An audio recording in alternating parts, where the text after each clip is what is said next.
Hello everybody, I am right here to show you this device which I had made in 2009.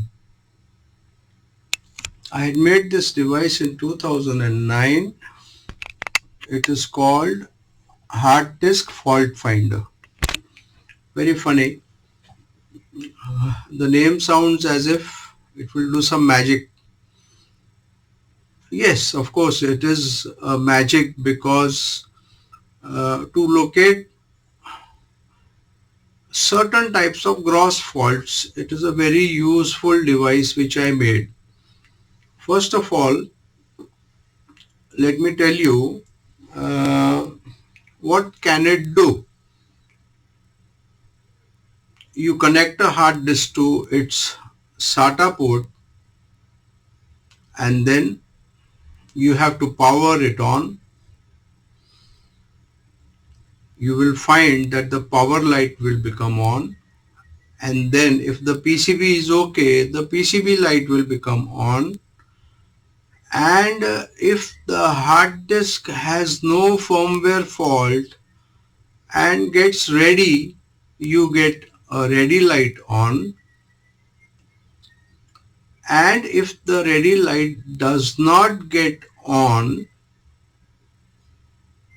it has busy fault. This is the basic of this instrument. Now you will get variable conditions later on, which I will explain slowly and gradually. But I think let's start it. Now the first requirement is power. For a power, you have to have a power supply, which I will show you is a traditional power supply instrument. Here it is.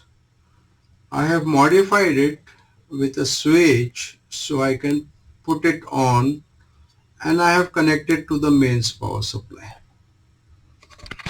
You'll see so many things in the background. Don't get interested on what they are, especially that hose pipe near the AC and some other things around. Uh, don't think about them. They are funny things in my lab, but good for people who know about them. Now I concentrate it here and I shall put the power supply light on.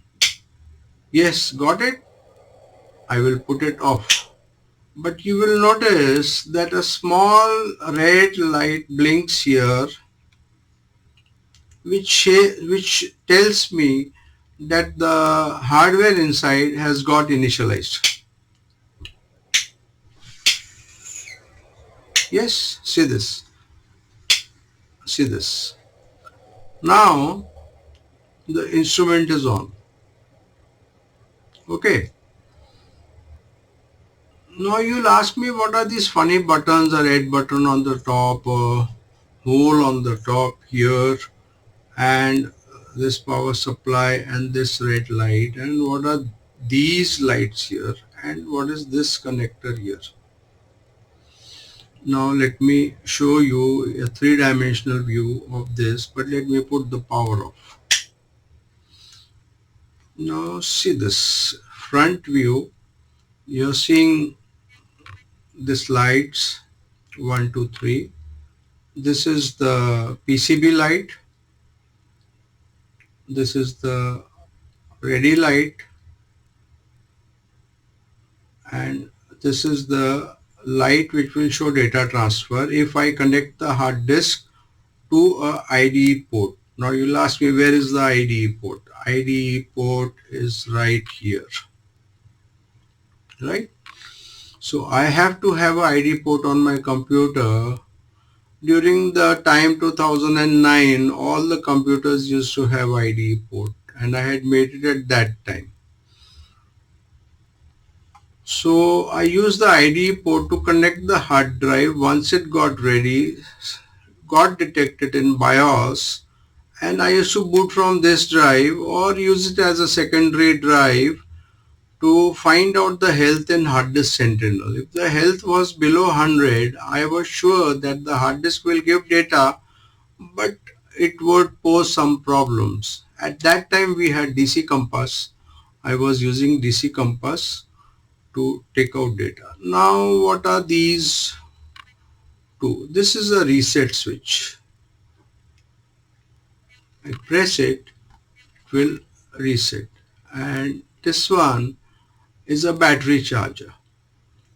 This instrument has a small battery inside which keeps the charge for almost months and months, and maybe once a year I have to charge it.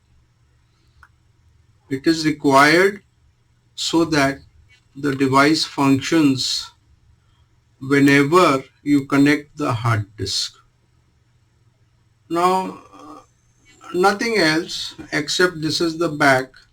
Made some provision for a vent.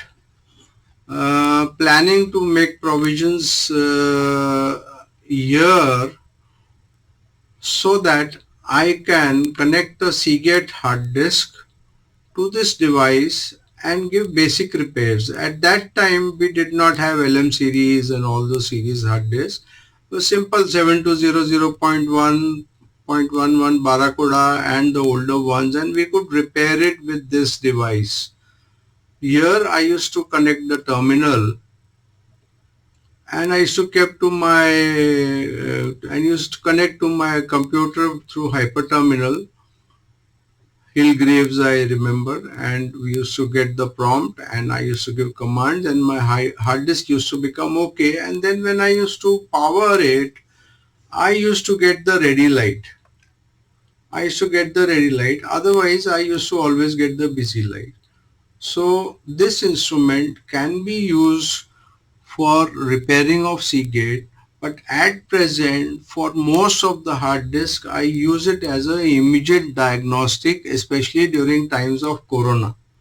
Now when a customer brings his hard disk, I stop him on my door and I tell him, just push your device into the SATA port, and I power it on, and then he sees, oh, there's a red light come and the hard disk is spinning. I tell him, your hard disk is spinning, it is detected in BIOS, I can do data recovery for you, but I don't know what is the health. If you can give me the hard disk for analysis, I will tell you the health and I will tell you how much I will charge you. So that's it. Now let's begin some practical experiments to see if the PCB works or not. Now I will put on the power supply. You see the light is on. I will at random take a hard disk. Now I will take this hard disk and I will first shut off the power supply. I will connect it to the port. I have connected it to the port. I put on the power supply. This light got on, that means the PCB is working. A red light got on, that means the hard disk is working. I am trying to feel the vibration, whether the motor is spinning or not. Yes, it is spinning, not stopping, not making any clicks. I am sure this hard disk is working. So let's calculate the time to know whether how much time it took for the hard disk to get detected and give me a display that the PCB is working and the hard disk is working.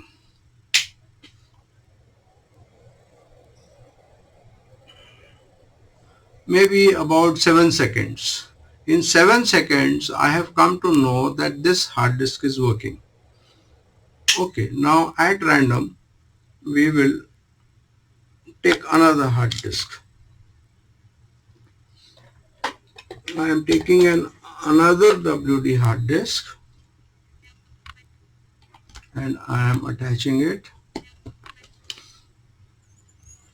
I am putting the power light on. Yes, the PCB is working. I'm trying to see the red light came. That means this hard disk is working, is spinning well, but I don't know its health, but I'm sure it is working.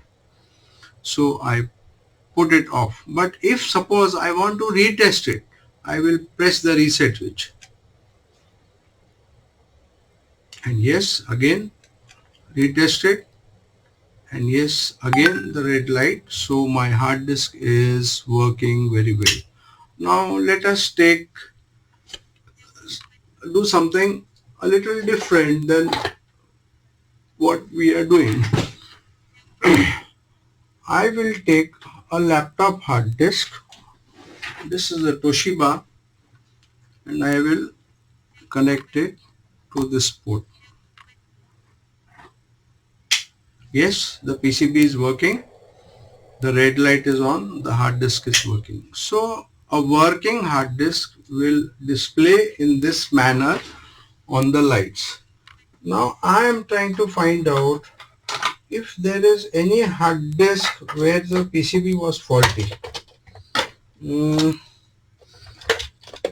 Now this is a hard disk which I had done a head replacement and then I had put back the head in this hard disk. Now I don't know whether the heads are working or not. Now let's see how this behaves. I connect it to the port. I put it on. The PCB is working. The hard disk is spinning and the red light is on. So I did a head replacement and put back the heads on this hard disk. So this hard disk is still working, telling me the heads are still working. Nice. Now let me try some other weird stuff. I want to find out now. This I'll show you something more funny. I will try to put PCBs on it. Only PCBs. I have 3 PCBs. I hope they are not short because they will destroy my equipment. Now I put this on.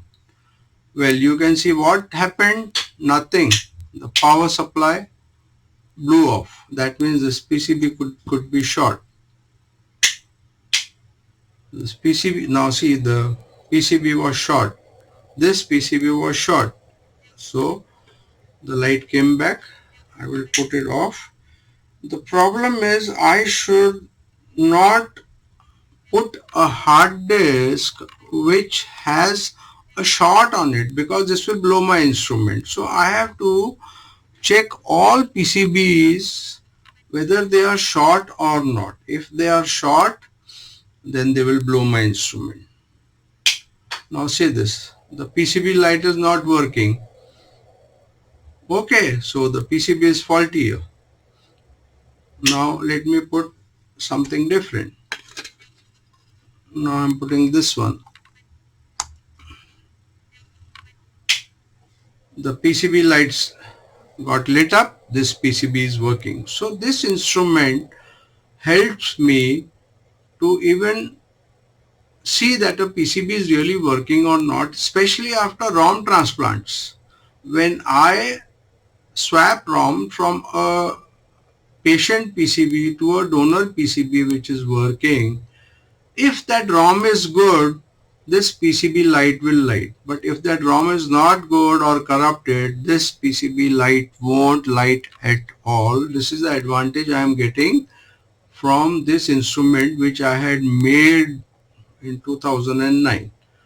Now let us see a hard disk which has bad heads.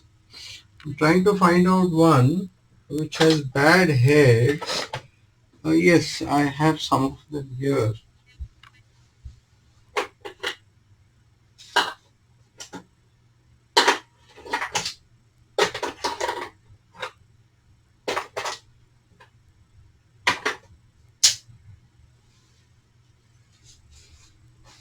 Maybe I don't know the condition of this hard disk. I will put it here and see what the result is. Oh, PCB working. Hard disk spinning. Yes, looks like it's okay. See the red light. So this random hard disk is working. Good. Now let me find some other ones where the head is uh, faulty.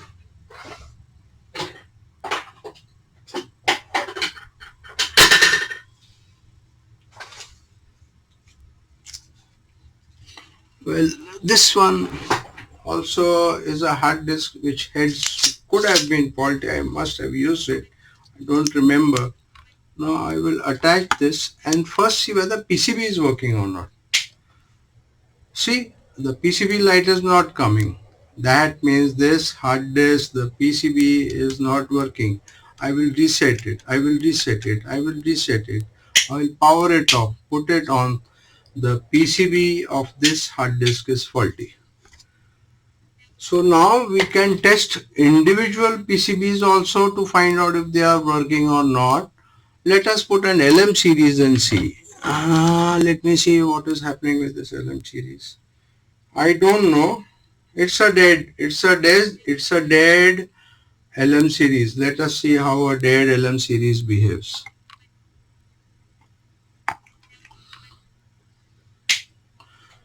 Yeah, what you can see, the PCB light is not there. That means this PCB is gone. The PCB of this hard disk is not working. Let me reset it. PCB gone. So you see, in a matter of about 10 minutes, I have examined about 10 to 15 hard disks. I have some other hard disk also here. I have a Toshiba. PCB is okay.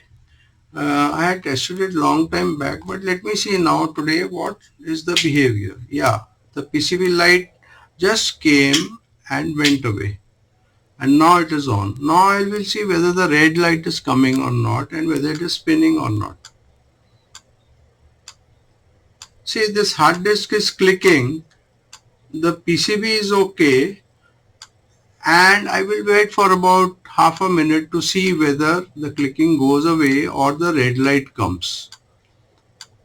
The red light is not coming. This means that this hard disk has faults in the head or in the firmware, but since it is clicking, I would put the fault on the heads first. Yeah, that's a good way to diagnose this hard disk. So this is a instrument which I have made. Maybe it may be helpful for many, but I am not revealing how I made it. It is a wealth for imagine whom. It is a wealth for people who deal in scrap business. They have truckloads of scrap coming to them and they have to sort out, filter out everything. PCB working, hard disk working, heads working, firmware fault. So they will segregate everything. The not working PCBs will be sent for repair and put it into the market for a good sale. The hard disks which are working, their health will be analyzed on Sentinel, but we have better equipment now and we can know the health of the heads and put it on sale for a very good price. Similarly, a firmware fault can be repaired and then the health checked on Sentinel and then come to know, yes, this hard disk heads have a good value. So you can sell the hard disk at a very good cost. Now this was my idea to give business to people who can filter out a truckload of hard disk containing 3,000-4,000 hard disk in a matter of 5 to 6 hours. I hope you like this video. I will show you more later on this video, provided people want to know and ask me questions related to this and ask me more questions on modifications of this instrument. This instrument is not for sale right now because most of the interior parts are available at a very high cost and the modifications are pretty mind-boggling. Out of three PCBs which I buy, two die off, LEDs die off. I took a lot of time to make it final. So, but the day I made it final, I was very, very happy that this is where I could make something which is valuable to data recovery faculty. Thank you so much for seeing this video. Once again, have a look. This is the SATA port. This is the data light. This is the ready light. This is the data light. This is the PCB light. This is the power light. This is the reset switch. This is the battery charger, and this is the IDE port. Friends, thank you so much for watching this video. I hope you must have enjoyed it. Want to know more about this instrument? Please ask me. Can help you in so many things. God bless all of you. Be safe in the rough times of this pandemic.